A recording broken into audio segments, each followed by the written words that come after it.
The emerald ring had been the most precious thing in Emily's life for over a decade. On her 18th birthday, in the quiet hush of a hospital room smelling of antiseptic and fading flowers, her grandmother had taken her trembling hand and slipped the ring onto her finger. The older woman's skin was thin as tissue paper, but her grip was surprisingly firm.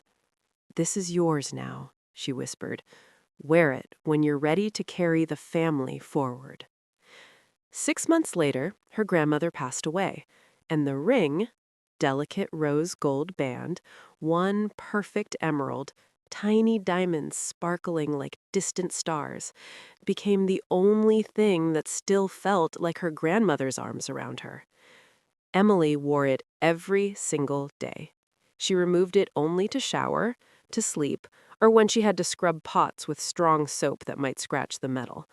Even then, she placed it carefully on the small porcelain dish on her dresser, right beside a framed photograph of her grandmother smiling in her wedding dress from 60 years earlier. The ring was not jewelry, it was memory.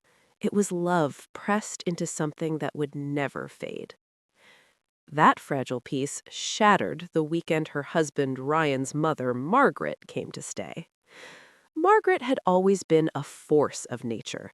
She entered every room like she owned it, her laughter booming, her opinions delivered like final judgments. Her affection was fierce and overwhelming, but it always came wrapped in expectations. At Emily and Ryan's wedding 3 years earlier, Margaret had pulled Emily into a crushing hug and whispered into her ear, "You're family now, and family shares everything." The words had sounded warm at the time. Emily had smiled and hugged back. She had no idea how deeply those words would one day wound. Margaret arrived on a cold Friday evening in late November, dragging two enormous suitcases up the narrow staircase of their small apartment in the city. She carried plastic containers filled with homemade lasagna, tiramisu, and a long list of complaints about how Ryan never called her enough. Emily greeted her with fresh coffee and genuine warmth. She listened for hours as Margaret recounted every minor grievance she had endured since her last visit 6 months earlier. Saturday morning, Emily had the day off. She showered, leaving the ring on the dresser as she always did at home. When she stepped out, towel wrapped around her head, the porcelain dish was empty. Her heart stopped. She searched frantically, under the bed, inside every drawer, behind the nightstand, in the folds of the bed sheets. Nothing. Her pulse roared in her ears. She called Ryan at work. "Babe, my ring? Have you seen it? My grandmother's ring." Ryan sounded distracted, keyboard clicking in the background. "Did you check the jewelry box?" "It's not there. I left it on the dresser. It's gone." A long pause. "Maybe it fell. I'll look when I get home." But Emily already knew it hadn't fallen. She walked into the kitchen. Margaret was rolling out dough for homemade bread, humming softly, flour dusting her sleeves. "Aunt Margaret," Emily said, forcing her voice to stay even, "did you see my ring this morning? The emerald one?" Margaret didn't look up. "Ring? No, dear. Why?" "It was on the dresser. Now it's gone." Margaret turned, wiping her hands on a towel. Her expression was calm, almost serene. "Maybe you misplaced it. You're always so careless with things." The words landed like a slap. "I'm not careless. I know exactly where I left it." Margaret shrugged. "Then look harder. I haven't touched it." Emily spent the entire day tearing the apartment apart. She checked coat pockets, the laundry basket, the bathroom cabinet, even the trash bins. Nothing. By evening, her hands shook uncontrollably, and her eyes burned from holding back tears. Ryan came home exhausted. He helped search for another hour before sinking onto the couch. Margaret sat in the armchair, scrolling through her phone, sighing dramatically every few minutes. By Sunday evening, half the extended family had messaged Emily. Aunts, uncles, cousins, all the same refrain. "Let it go. It's just jewelry. Family is more important than things." She's heartbroken. She's crying all the time. You should apologize. She's getting older. She made a mistake. Emily didn't reply to any of them. Monday morning, Margaret packed in silence. At the door, she hugged Ryan tightly, kissed his forehead, and turned to Emily. "I hope you find peace, dear," she said sweetly. "And I hope you learn to value people over possessions." Emily met her eyes.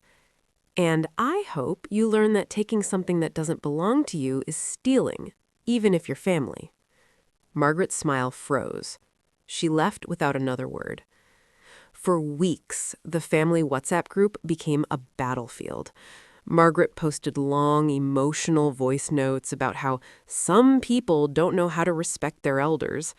Relatives chimed in with gentle scoldings aimed at Emily. Ryan tried to stay neutral at first, but every time Emily looked at the ring on her finger, she felt the raw ache of what almost happened. She started wearing it constantly, even in the shower. One night, 3 weeks after Margaret left, Ryan came home and found Emily sitting on the couch, staring at the emerald. "I talked to Mom today," he said quietly. Emily looked up. "And?" "She still says she found it in the couch, but I told her I don't believe her." Emily's throat tightened. "You did?" He nodded. "I told her that if she ever does something like this again, I won't speak to her, and that she's not welcome here until she apologizes to you, properly." Emily stared at him. "You said that?" "I did." He sat beside her and took her hand, the one with the ring. "I should have said it sooner. I'm sorry." Emily leaned her head on his shoulder. For the first time in weeks, she let herself cry, not from anger, but from relief. The ring stayed on her finger. Margaret never apologized. The family eventually stopped pressuring Emily, though the whispers continued behind her back. But Emily no longer cared. Every time she looked at the emerald, she saw her grandmother smile. She heard her voice. "This is yours now. Wear it when you're ready to carry the family forward." And she was ready.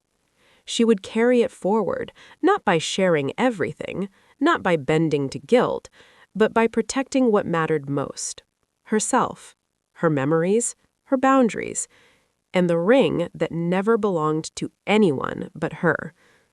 Months passed. The apartment felt quieter without the constant sighs and dramatic phone calls. Life settled into a new rhythm. Emily and Ryan talked more openly than they ever had. He began setting gentle but firm boundaries with his family.